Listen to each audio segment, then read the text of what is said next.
it's Heather from Pine Mill Fiber and Farm, and today I'm going to be talking about all the finished projects because I have a lot of finished projects to share with you guys today, as well as some seed starting. So I'm thinking we'll start with the knitting just because I haven't shared much gardening content on here yet, and I don't know how into that you guys are.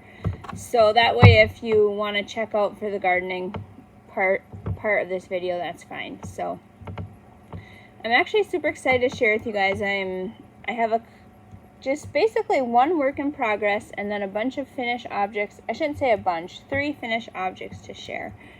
And then we'll talk about the seeds. So my knitting project that I'm working on is a sweater for myself. I started this sweater, a sweater from this yarn maybe 2 years ago. It was again one of those projects. I talked about this in my last video that I shared, how I'm realizing how I have to knit very basic things right now because of how little free time I have during the day, and how most of my knitting time is time when I'm like reading books with the kids or maybe visiting with, like, I don't want to just check out from my family, so I want to be able to still be present and know what's going on. So therefore I can't really do complicated knitting patterns right now if it's not something that can come super intuitively. So the pattern I was using was a really beautiful pattern, and I would still love to knit it someday. It's from the Plain and Simple book by Pam Allen. I can't remember what it's called, but it's just got this beautiful cable on the top, and it's a bottom-up construction, and it was coming out really nice, but I think it was coming out too big, and my brain was not comprehending how to put it together at the shoulders, and I'm like, you know what? I'm just gonna get rid, because for one thing, the yarn this is hand spun yarn from my own sheep, and I didn't want it sitting on the needles forever, right? Let's see, I swatched it, so this is, I don't know if you can really see the yarn, but I would call it maybe partially woolen. I mean, I spun this from roving. So I had sent one fleece in and had it made into roving. And then I spun it from that. Oh, I was going to show you my swatch. So this is the swatch I came up with. Oh, shoot, honey, do you mind shutting that timer off for me? So this is a swatch I made, which I love. I love the fabric on it. I don't know if you can see how nice it came out. I like that it's pretty open and super stretchy. I pretty much got the gauge, and once I decided I was going to do a new pattern, I knitted a new swatch, just because in the past I've always rebelled against making swatches, and then I don't get a garment that fits me, and I'm like, well, maybe I should rethink my strategy and actually do things properly, right? So the pattern that I am making, I have the first page printed out.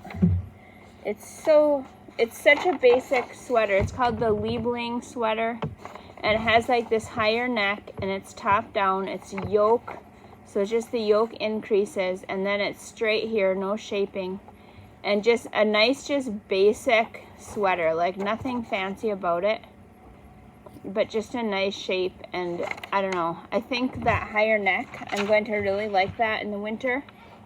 Even up here where I live, the Upper Peninsula of Michigan, like spring and fall are often very chilly. So this will be so nice for walks and whatnot, to have this higher neck. And I'm loving it so far. It's going super fast because there's really nothing to it besides just knitting in the round. The yoke increases and then knitting in the round. And I'm doing this on, I think it's a 9 US 9 needle. So yeah, it's coming out really, really nice, and I think it's gonna fit. I just hope, it's hard to tell on these when the needles are bunched up, but I think it's gonna fit me. So that's exciting. That's my main work in progress right now, or that I'm actively knitting on. Let's see, so last time I shared some other projects. A couple times ago I shared that I was making this, and I finished it. I'll post a photo of my daughter actually wearing it here.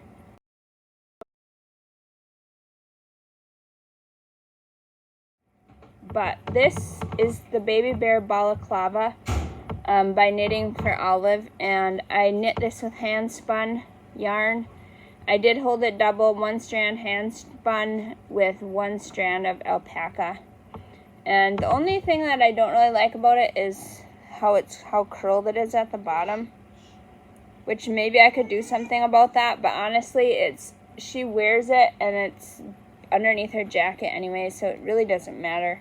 It doesn't affect the functionality of the piece at all. She wears this all the time. I actually meant this kind of messed up on the sizing with this. It was supposed to be for my baby, but I gave it to my daughter instead because, as you can see, it came out quite large. But she loves it, and it worked out perfect. So I will try to knit a smaller size, maybe next winter, in black, I'm thinking, for my baby. I love this pattern. It was one that was just had some interesting construction things on it, but not so complicated that I couldn't follow along with the pattern while doing life. So that was really fun knit. And then the other super fun knit that I made is this shawl, and this is also from hand spun, and this has been worn a bunch. I did block it, but it's been worn a bunch, and it's quite large. I don't know how many yards even, because I didn't measure the skein. I basically used the entire skein up, and I kind of loosely followed this a pattern from Lane book, 52 Weeks of Shawls. I'll see if I can show you the picture without showing the pattern. I kind of loosely followed this. It's called Silta, and it just has some interesting stitch patterns in it that just interesting enough to want you to keep knitting, but not so difficult that you can't work on it while you're, like reading with the kids or whatever. So it has a lot of garter stitches. It has some eyelets. It has some different kind of rib stitch down here, and then it has the picote, however you say that, little edge.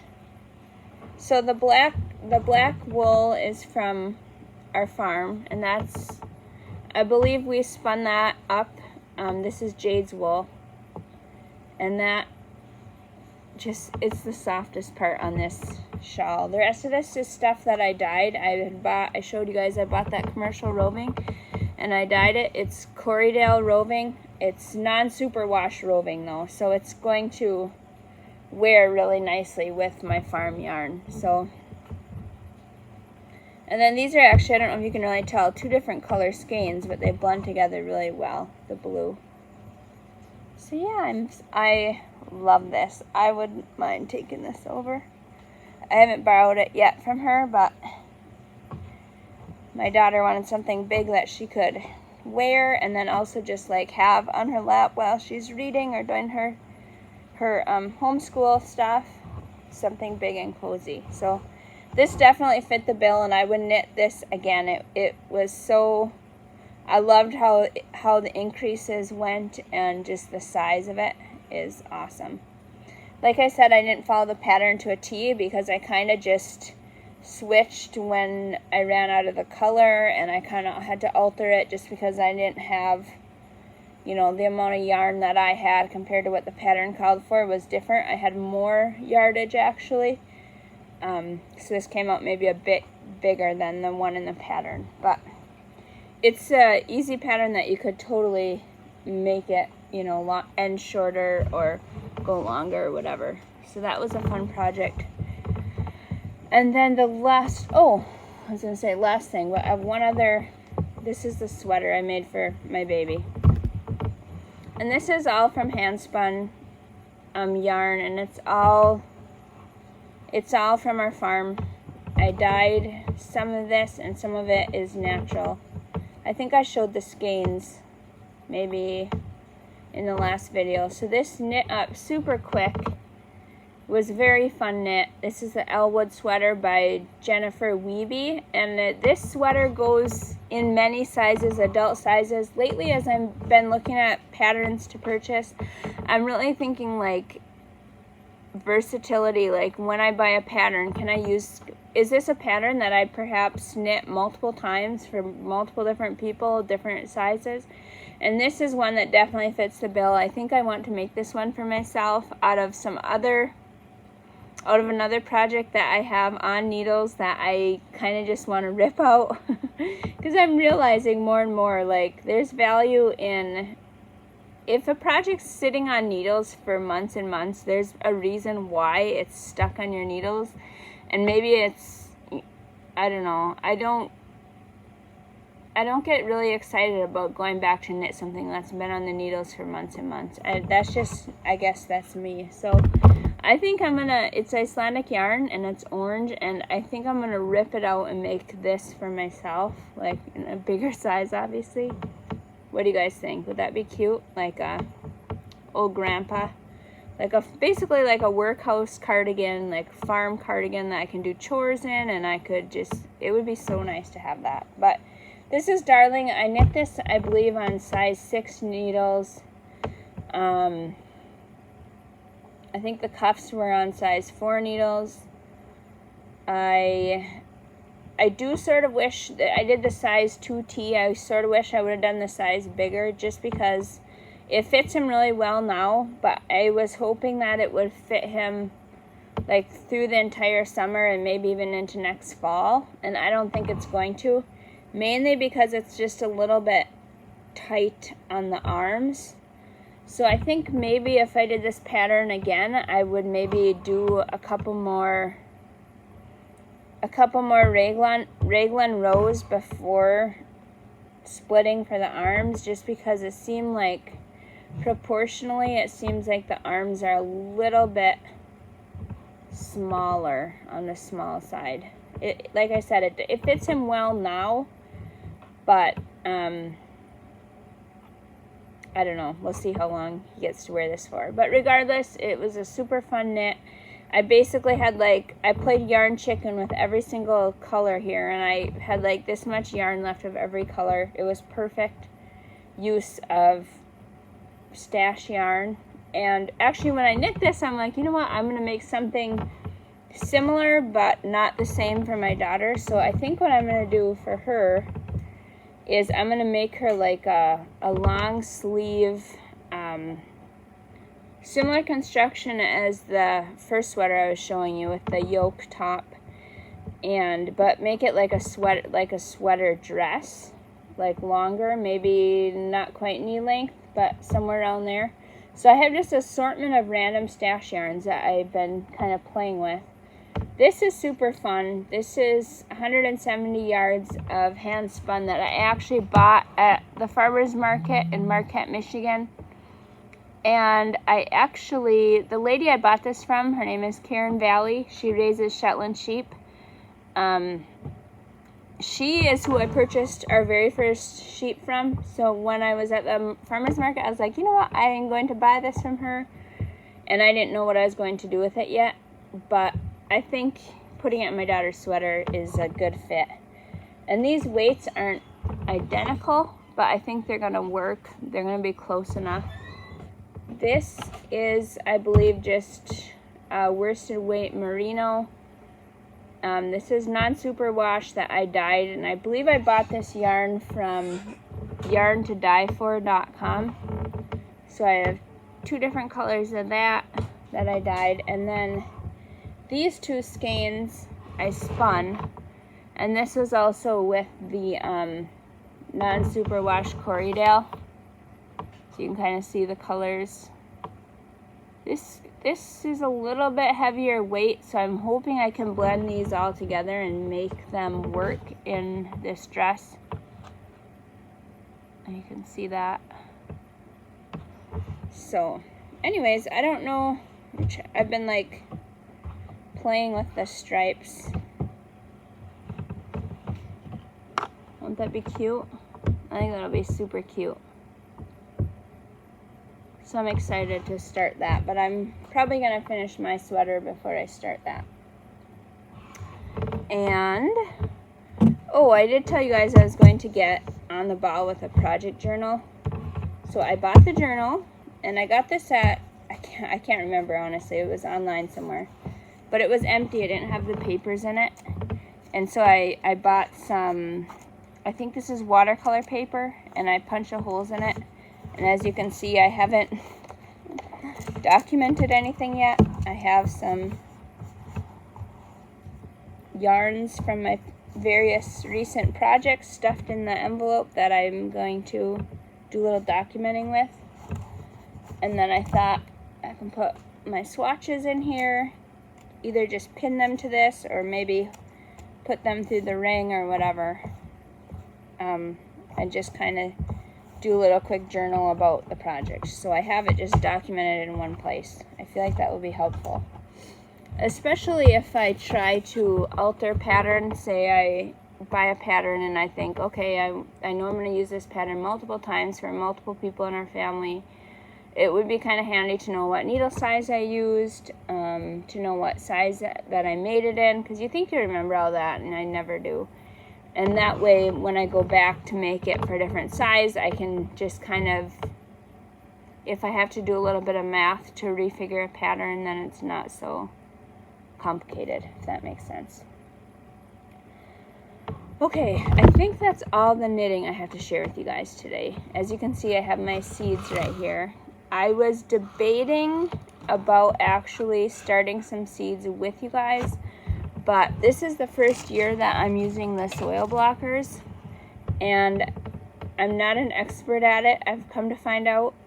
I mean, it's gone better than I thought it was going to, but I didn't want to make it seem like I was doing a how-to video on how to soil block, and being that I'm just learning myself. So I thought, instead of actually sowing the seeds, I'll have a tray that I already got finished here, just to kind of show you my method with the soil blocks and kind of what my plan is. And as I was trying to think, okay, seed starting can be daunting. I'm rubbing dirt all over my face. Seed starting can be daunting if you've never done it. If you are going to grow a garden and you do want to start your own seeds, which I recommend that you at least try some of that, is having your end goal in mind. So with my garden this year, my main goal is to feed our family as much fresh vegetables as we can. That'd be number one goal. Then a second goal would be to put away as much food as we can, right, for the next winter. So lots of tomato sauce, lots of things that I can with, or I can put in the freezer.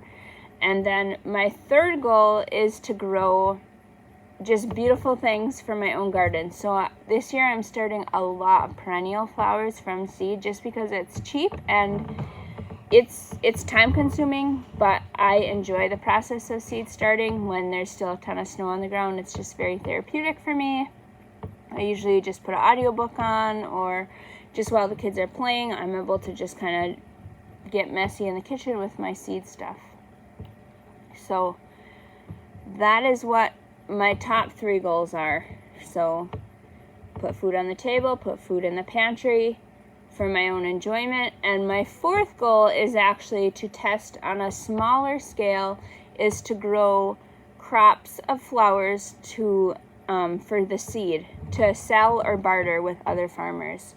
So whether I sell them online, or I just use that seed to barter, or I end up using a lot of that, just reusing the seed myself, right? So I kind of have these 4 goals of mine, and it is kind of a lot, but it helps me to, I guess, prioritize what I'm growing. So I have started a little seed starting notebook, because you might see, like, if you haven't grown a garden or started seeds before, you may see what I'm doing and being like, whoa, that lady is crazy. But trust me, there's a lot of people crazier than me. I know, because I know them. I'm just crazy because I do a lot of different things on probably too big of a scale. So this is how I store my seeds, and it's just like a big 3-ring binder, and then it has these packets, like these pockets in it. So I think these are for, like, I don't know if they're for photos or hockey cards or what, but basically you can get the 3-ring binder sheets that have the 4 holes in them that pretty much fit every kind of seed pretty easily, right? So this is kind of an embarrassing, honestly, this is like an embarrassing amount of seeds. And this is just my flowers. So yeah, I do have a problem. But you know what? I figured I kind of went crazy buying seeds, and then I went crazy deciding what I wasn't going to grow, and you should probably technically do that process in the other order. Start with what you're not going to grow and what you are going to grow, and then go buy your seeds. Don't do it the way I did it, which is the opposite. But regardless, I am not going to be planting all these this year, but I store this in a dry, cool place. These will stay good for potentially years to come. So it's not like it's a waste of money to have these, right? Even if it is a little excessive. So what I do when I'm trying to figure out what to grow, I have my goals in the back of my mind around my garden in general. Now I need to start thinking about which varieties or which types of plants I'm going to grow, and also which varieties I want to grow. So I've done that already. I'm not going to go way in depth with you guys on that.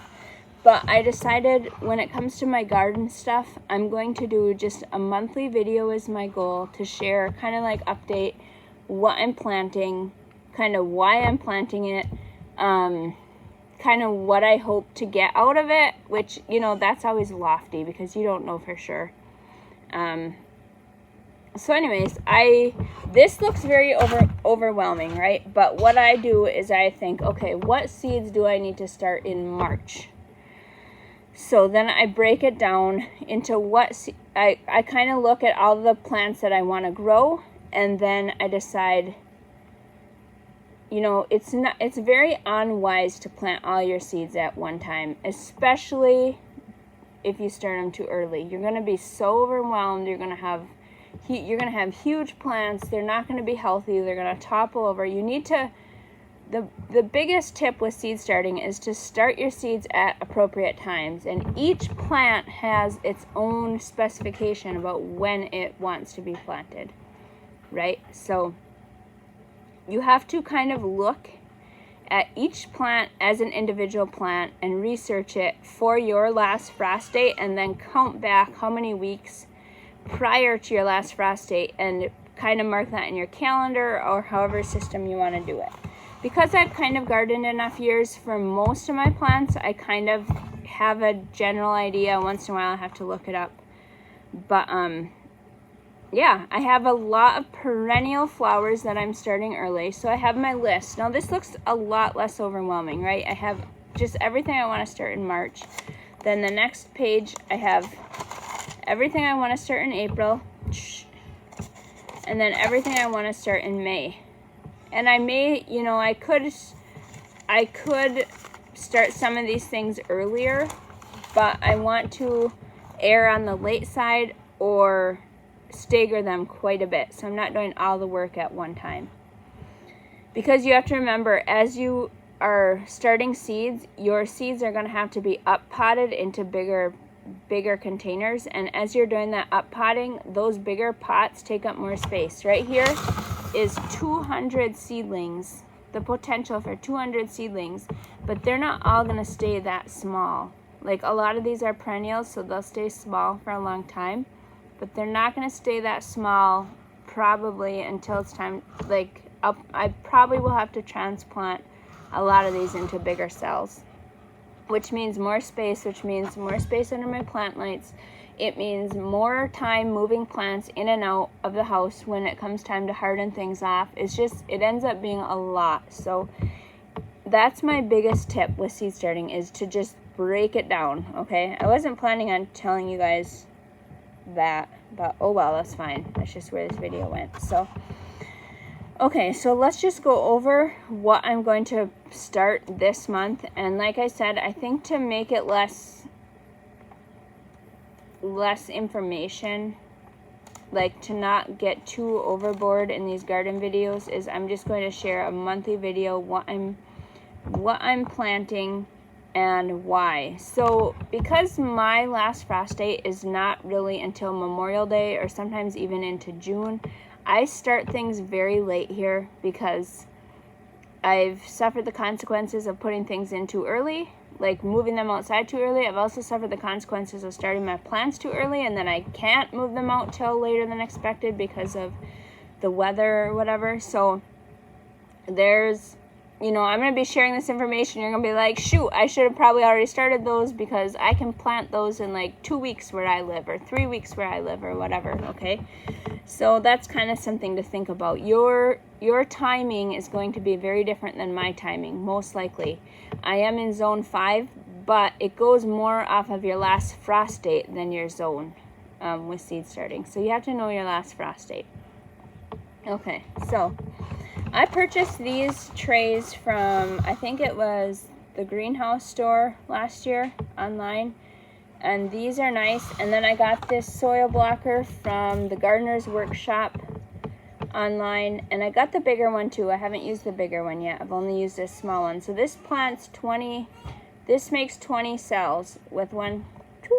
So I can start a lot of seeds with a little bit of soil. Hi guys, I'm doing a video. Just so you know. Anyways. I have an audience, which is always not the coolest.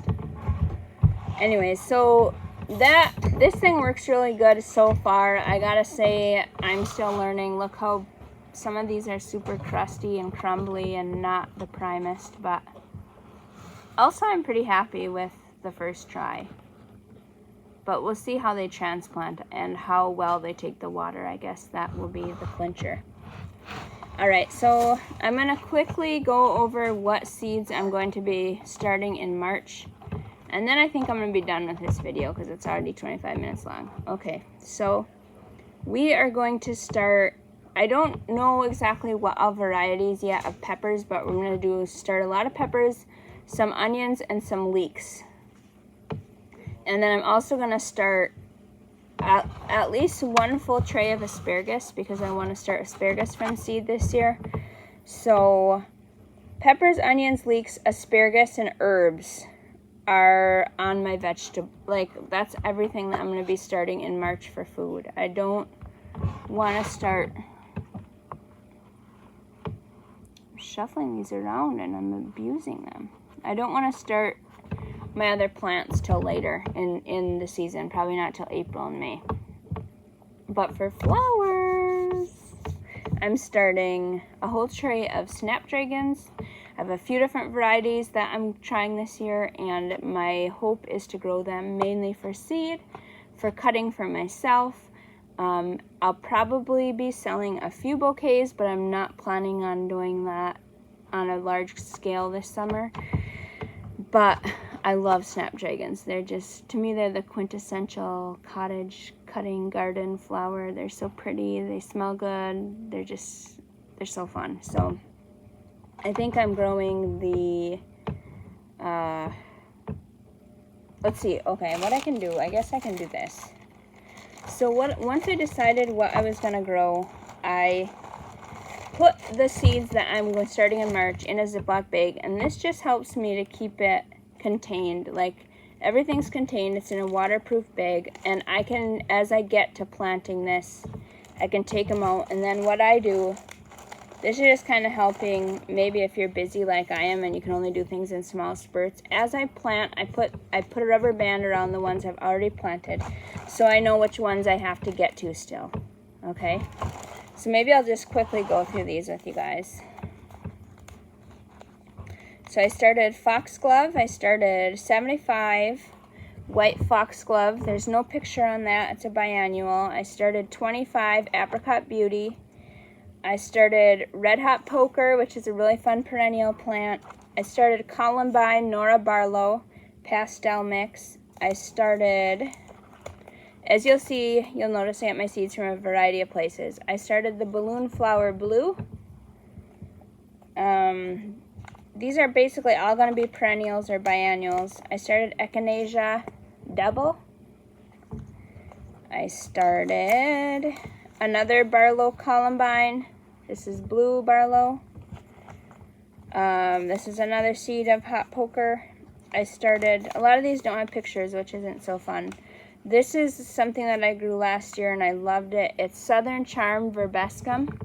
And I grew the purple variety for a couple years, and this I wanted to try because you can get different colors. This is one of my favorite flowers to grow. Icelandic Poppies. They're a little bit tricky to get started from seed, but if you do your research, you can do it. I plan to grow these for seed and possibly to sell some because I want to do a whole flat of these. What else? Baptista. From Loretta's, harvested August 2021. So that's some saved seed from my sister. Then I have Jacob's Ladder Blue Pearl. Some Rudbeckia, Chimney, and Sahara Rudbeckia. So those are the ones that I've already planted. And then kind of got to gather them back up. The ones I have to get to still are, ouch, myself a sliver. Madam Butterfly Bronze. These are all snapdragons. Costa Silver. Costa Apricot. Chantilly Light Salmon Snapdragon. Chantilly Bronze Snapdragon. Chantilly Light Pink Snapdragon. And one more Madame Butterfly. This is bronze with white. So I'm super excited to plant these. Oh, another one that I started is Echinacea. I got these seeds also from my sister, and they are just huge, tall, like tall as me Echinacea plants. So I'm super excited to get these started too, and these will be more of a landscape plant. So I'm excited. It'll go with I have a good mix of food, so my goal for our food growing, and then I have a lot of perennials, which goes for growing just for beauty, and then I have a few that I hope to harvest seed from and be able to possibly sell the seed. So that is it for the garden and for the knitting. I hope you enjoyed this short video. It kind of went longer than I was planning, but that's how it goes. All right.